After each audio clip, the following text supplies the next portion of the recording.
Jadi sejumlah buku menegaskan kedua ulama ini merupakan orang yang berbeda, bahkan dari abad yang tak sama.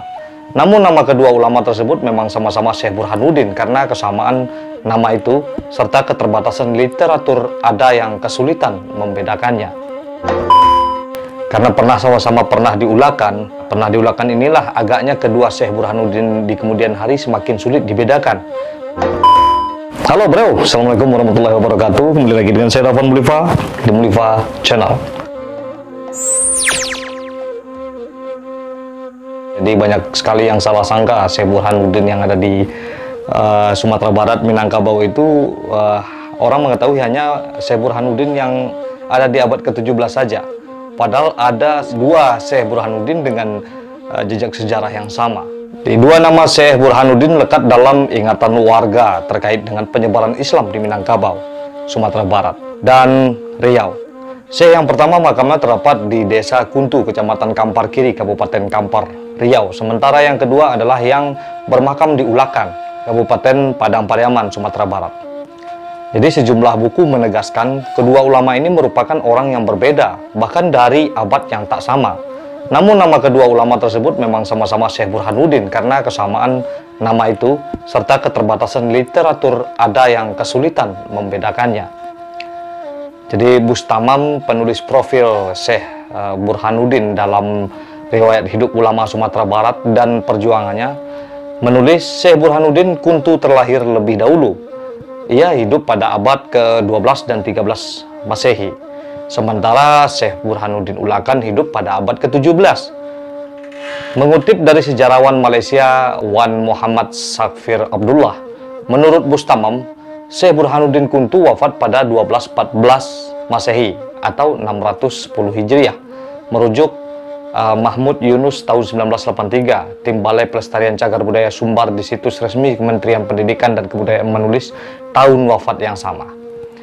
Jadi kedua sumber itu menyatakan Syekh Burhanuddin satu ini datang dari Mekah ke Aceh, kemudian berdakwah berpindah-pindah di sejumlah wilayah Sumbar di Minangkabau. Ia kemudian menetap hingga akhir hayat di Kuntu Kampar, yang kini masuk wilayah Riau. Pembawa Islam pertama ke Minangkabau ialah Burhanuddin Al-Kamil yang dikuburkan di Kuntu tersebut bertanggal 610 Hijriah atau 1214 Masehi.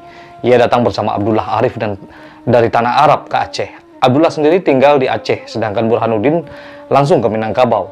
Tokoh yang disebut terakhir inilah yang sampai sekarang lestari dalam ingatan masyarakat Kuntu dengan nama Syekh Burhanuddin sebagai penyebar Islam di wilayah ini. Jadi merujuk buku Katarbiahan tahun 1984, Syekh Burhanuddin berdakwah di Batu Hampar, Sumbar pada 560 sampai 570 Hijriah atau 1141 sampai 1151 Masehi. Kemudian di Kumpulan Sumbar pada 570 sampai 575 Hijriah. Diulakan Padang Pariaman Sumbar 575 sampai 590 Hijriah. Dan Kuntu Kampar Riau sampai beliau wafat pada tahun 590 sampai 610 Hijriah atau 1171 sampai 1191 Masehi. Karena sama-sama pernah diulakan inilah agaknya kedua Syekh Burhanuddin di kemudian hari semakin sulit dibedakan. Pada saat Syekh Burhanuddin datang, masyarakat di Kuntu masih menganut agama Hindu-Buddha. Kepribadiannya yang mulia dan metode pendekatannya yang tidak membedakan orang disebut membuat masyarakat tertarik memeluk Islam. Jadi mengutip makalah Irhas Asamat dalam sejarah perkembangan agama Islam di Sumatera Barat, tim menulis Syekh Burhanuddin pertama ini pula yang pernah pertama mengunjungi Pagaruyung dan mengajak keluarga kerajaan dan Basa Ampek Balai untuk masuk Islam. Pada abad ke-17 atau tahun 1600-an, Syekh Burhanuddin Ulakan juga berdakwah ke Pagaruyung tersebut. Jadi sangat sulit sekali dibedakan sejarahnya. Syekh Burhanuddin Ulakan ini lahir pada awal abad ke-17. Berbagai literatur mencatat beragam tahun kelahirannya. Masud Abidin dan kawangan dalam Ensiklopedia Minangkabau 2010 menyebut tahun kelahirannya pada 1021 Hijriah. Sementara menurut Bustamam dan Duski Samad dalam Syekh Burhanuddin Ulakan dan Islamisasi di Minangkabau tahun 2003 menyebut tahun 1026 Hijriah. Saat dikonversi ke tahun Masehi, rentang 1021 sampai 1026 Hijriah tersebut diperkirakan antara tahun 1612 sampai 1617 Masehi atau sekitar awal abad ke-17. Meski sudah ada beberapa ulama yang pernah berdakwah sebelumnya, Bustamam mengklasifikasikan Syekh Burhanuddin Ulakan masih masuk ulama generasi pertama di Minangkabau. Beliau juga tercatat sebagai yang paling awal menyiarkan Islam di Minangkabau lewat pendidikan surau. Buku ensiklopedia Minangkabau menulis Burhanuddin lahir di Pariangan, Tanah Datar. Ayahnya bernama Pampak dari suku Koto, sementara ibunya Cukui dari suku Guci.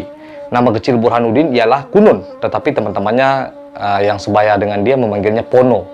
Itu yang dituliskan oleh Bustamam. Kehidupan Pono bersama keluarganya serba kekurangan. Hal ini yang kemudian membuat keluarga ini hijrah mencari kehidupan baru ke arah pesisir. Saat Pono berusia 7 tahun, keluarga sampai di Sintu dan kemudian diberi sebidang tanah untuk digarap oleh nenek mama setempat. Pindah ke Sintu, Lubuk Alung dan belajar agama Islam pertama sekali dengan Tuanku Madinah di Tapakis, Kecamatan Ransabari. Itu yang ditulis Duski Samad di Tapakis. Di Tapakis bermukim seorang ulama bernama Yahyuddin yang dikenal dengan nama Tuanku Madinah. Kepada guru ini, Pono mulai mendalami agama Islam. Lebih kurang 3 tahun ia mempelajari ibadah wajib, tauhid, fikih, tafsir, sejarah Islam. Sebelum meninggal, Tuanku Madinah meminta Pono melanjutkan pelajaran agama kepada Syekh Abdurrauf Ad-Singkil di Aceh. Jadi ketika gurunya meninggal, ia membulatkan tekad berangkat ke Aceh untuk belajar agama kepada Syekh Abdurrauf. Abdurrauf adalah ulama terkemuka Aceh di abad ke-17. Ia pernah menetap di Mekah selama 10 tahun untuk mendalami Islam.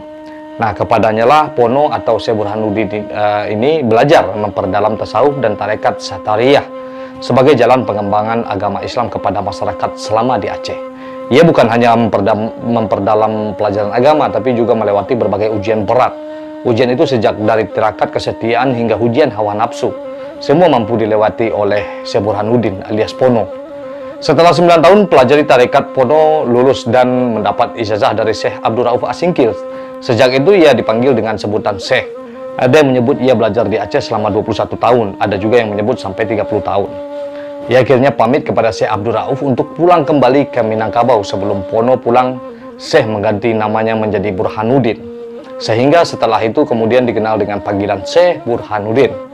Jadi Burhanuddin dilepas dengan upacara khusus oleh Syekh Abdurrauf As-Singkil. Selain nasihat, Syekh Burhanuddin dibekali kitab serta perahu dengan 9 awak sekaligus mengawalnya.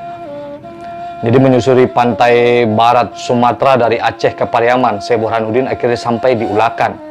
Atas kebaikan kawan lamanya dan izin Raja Ulaan, Syekh Burhanuddin diberi sebidang tanah. Di atas tanah tersebut, Syekh Burhanuddin mendirikan surau pertama, Surau Gadang, Tanjung Medan. Dari surau itulah Syekh Burhanuddin II ini dengan dibantu oleh teman lamanya Idris Majolelo menjiarkan Islam ke nagari-nagari di sekitarnya yang sebelumnya sudah mengenal Islam tetapi masih jauh dari pengalamannya. Jadi surau menjadi tempat mengaji, belajar Islam, belajar tarekat, silat, kekebalan menurut ajaran tarekat. Murid-murid Syekh semakin banyak. Lembaga pendidikan itu juga mengembangkan solidaritas gotong royong dan persaudaraan. Berhasil ke masyarakat, Syekh Burhanuddin melanjutkan dakwah ke Raja Ulaan sambil meminta izin untuk berdakwah lebih luas. Jadi Mangkuto Alam yang saat itu menjabat Raja Ulaan menyambut baik Syekh Burhanuddin sejak itu. Muridnya makin banyak, tidak saja dari Ulakan, tetapi juga dari Sintu, Lubuk Alung, Pakandangan di daerah Pariaman bagian utara. Murid-murid yang telah menyelesaikan pengajian dan pelajaran di Surau Gadang, Tanjung Medan kemudian diminta Syekh kembali ke kampung halaman masing-masing. Mereka diminta membuka surau dan pengajian di daerah masing-masing. Dengan cara inilah cabang pengajian Syekh Burhanuddin dan tarekat Satariyah menyebar ke berbagai pelosok Sumatera Barat. Setelah berdakwah sekitar 21 tahun, Syekh Burhanuddin berpulang ke Rahmatullah pada 10 Safar tahun 1111 Hijriah. Tanggal ini saat dikonversikan ke tahun Masehi bertepatan dengan 7 Agustus tahun 1699 Masehi. Namun sumber lain juga ada yang menyebutkan ia wafat pada 20 Juni 1704. Terlepas dari itu, selepas kepergian sang ulama, generasi pertama bekas muridnya berziarah ke Ulakan setiap 10 Safar.